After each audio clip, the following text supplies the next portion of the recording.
సంగారెడ్డి జిల్లా సదాశివపేటలో శ్రావణ మాసంలో రోజు నందీశ్వరుని పూజలు, అమ్మవారి పూజలు, విఘ్నేశ్వరునికి సమర్పించిన పూలు పత్రిని గత 40 సంవత్సరాలుగా ఆనవాయితీగా వస్తున్న పరంపరను ఈసారి కూడా అధ్యక్షులు శ్రీ గదిగా రాజు నేతృత్వంలో నిర్వహించారు.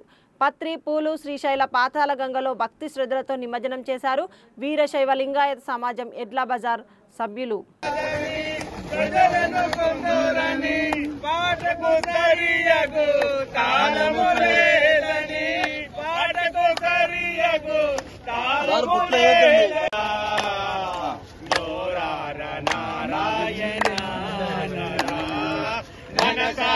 శివ భజన చేయరా